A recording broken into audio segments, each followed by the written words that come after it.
कर्पूरगौरं करुणावतारं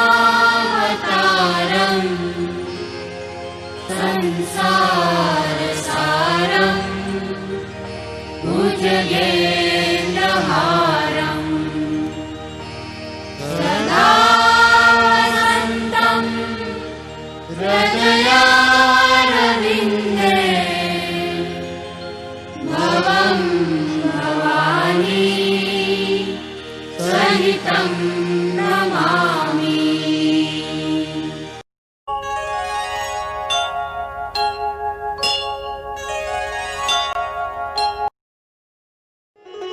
तंत्र शास्त्र दो भागों में विभक्त है, आगम और निगम। शास्त्रों के एक स्वरूप को निगम कहा जाता है, जिसमें वेद, पुराण, उपनिषद आदि आते हैं। इसमें ज्ञान, कर्म और उपासना आदि के विषय में बताया गया है। वेद शास्त्रों को निगम कहते हैं। उस स्वरूप को व्यवहार, आचरण और व्यवहार में उतारने वाले उपायों का रूप जो शास्त्र बतलाता है, उसे आगम कहते हैं। तंत्र अथवा आगम में व्यवहार पक्ष ही मुख्य है। तंत्र क्रियाओं और अनुष्ठान पर बल देता है। निगम शब्द, पद और शब्दों का मूल रूप या निरुक्ति। सामान्यतः निगम वेदों के लिए प्रयुक्त होता है। इसमें वैदिक मतों का निरूपण, प्रतिपादन और स्पष्टीकरण शामिल है। आगम परंपरा से आए हिंदू धर्म के महत्वपूर्ण ग्रंथ हैं। वेद के ये संपूरक हैं। इनके वक्ता प्रायः शिवजी होते हैं। आगम एक संस्कृत शब्द है जिसका अर्थ होता है ज्ञान का अर्जन। यह शास्त्र साधारणतया तंत्र शास्त्र के नाम से प्रसिद्ध है। प्रसंगानुसार आगम भारत के किसी भी धर्म, मत या परंपरा के धर्म ग्रंथ या अधिकृत उद्धरण से संदर्भित हो सकता है। कभी कभी वर्तमान जीवन या पूर्व जीवन में किसी व्यक्ति द्वारा सचेतन या प्राकृतिक रूप से अर्जित ज्ञान के लिए भी आगम शब्द का उल्लेख किया जाता है। निगम आगम मूलक भारतीय संस्कृति का आधार जिस प्रकार निगम है, उसी प्रकार आगम भी है।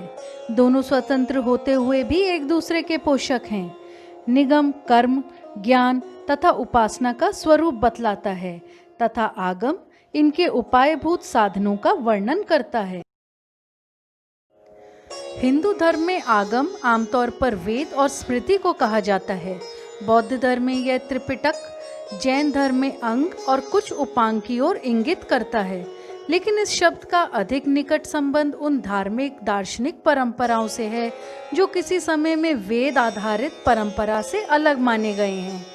इसके फलस्वरूप कभी कभी निगम, श्रुति और वेदों से आगम की भिन्नता को भी दर्शाया जाता है। आगम रचनाओं को प्रायः अधिक सैद्धांतिक तथा गूढ़ शास्त्रों से अलग समझा जाता है। आगम का मुख्य लक्ष्य क्रिया के ऊपर है, तथापि ज्ञान का भी विवरण यहाँ कम नहीं है।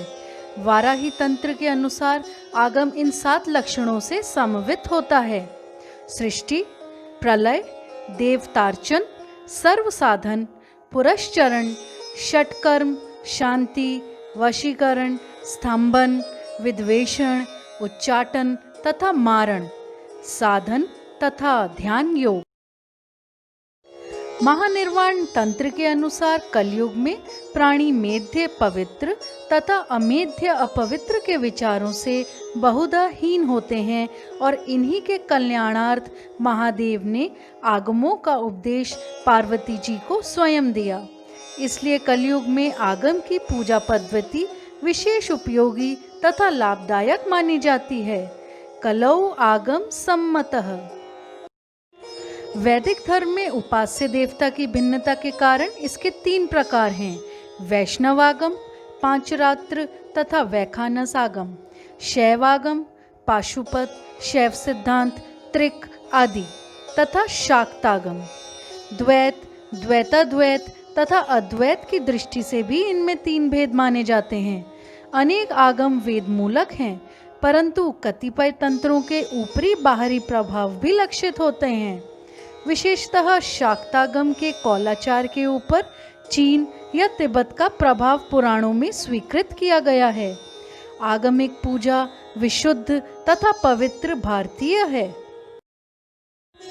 ऐसा भी कहा जाता है कि आगम शास्त्र का ज्ञान सुनकर या गुरुमुख के द्वारा ही पाया जा सकता है।